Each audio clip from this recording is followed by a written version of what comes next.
കേരളത്തിൽ തൃശൂർ ജില്ലയിൽ കൊടുങ്ങല്ലൂരിലുള്ള ഒരു പ്രസിദ്ധമായ മഹാക്ഷേത്രമാണ് ശ്രീകുരുംബ ഭഗവതി ക്ഷേത്രം. ഇവിടുത്തെ ഭഗവതി കൊടുങ്ങല്ലൂരമ്മ എന്ന പേരിൽ പ്രസിദ്ധിയാണ്.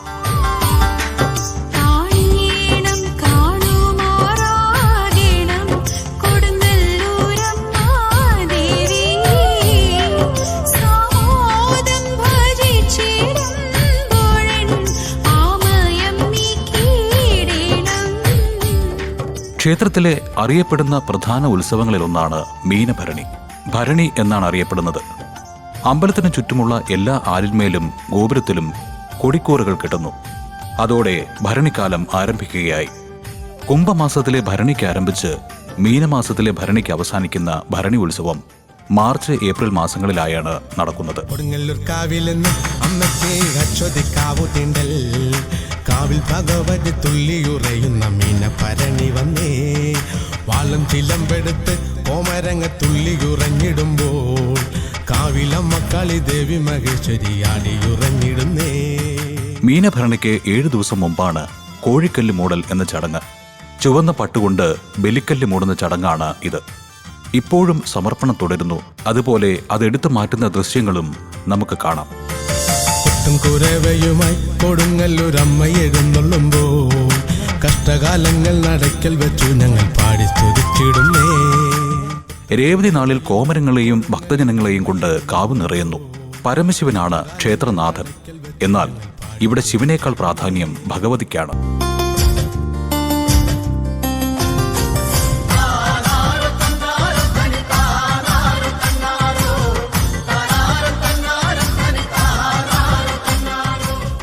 ഉപദേവതകളായി ഗണപതി, വീരഭദ്രൻ, ക്ഷേത്രപാലകൻ, തവിട്ടുമുത്തി, വസൂരിമാല, നാഗദൈവങ്ങൾ എന്നിവർക്കും പ്രതിഷ്ഠകളുണ്ട്.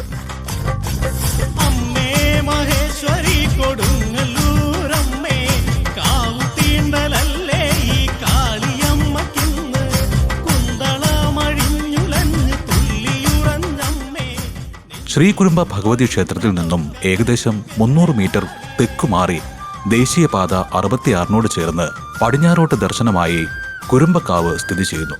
ഇതാണ് ക്ഷേത്രത്തിന്റെ മൂലസ്ഥാനം. പരശുരാമനും കണ്ണകിയുമായി ബന്ധപ്പെട്ട ഐതിഹ്യങ്ങളിൽ കൊടുങ്ങല്ലൂരും കുരുംബക്കാവും മൂലസ്ഥാനമായി കണക്കാക്കപ്പെടുന്നുവെങ്കിലും ദാരികവധവുമായി ബന്ധപ്പെട്ട ഐതിഹ്യം നോക്കുമ്പോൾ ദാരികവധം കഴിഞ്ഞ് അമ്മ 14 ദിവസം പുലക്കാവിലിരുന്ന് പൂജ കൈക്കൊണ്ടു. അത് കഴിഞ്ഞ് വന്ന ഭഗവതി വടക്കേടത്ത് മൂത്തമ്മയോട് വെള്ളം ചോദിച്ചുവെന്നും മൂത്തമ്മ 1 കിണ്ടി പാല് കൊടുത്തുവെന്നും അതിൽ സന്തുഷ്ടയായ ഭഗവതി ഇവിടുത്തെ അറയിൽ കുടികൊണ്ടു എന്നും ഇവിടെ നിന്നുമാണ് ഭഗവതിയെ ക്ഷേത്രത്തിലേക്ക് മാറ്റി പ്രതിഷ്ഠിച്ചതെന്നും പറയപ്പെടുന്നു.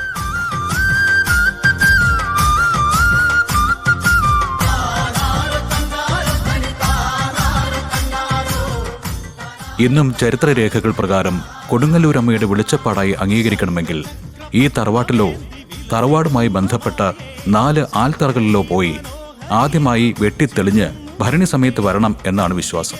ക്ഷേത്രത്തിലെ പ്രധാന വെളിച്ചപ്പാട് ഈ തറവാട്ടിൽ നിന്നുമായിരിക്കും. ഇന്നും അമ്പലത്തിലെ വസൂരിമാല സന്നിധിയിൽ മഞ്ഞൾ ആടിക്കുന്നത് ഈ തറവാട്ടിലെ സ്ത്രീകളാണ്.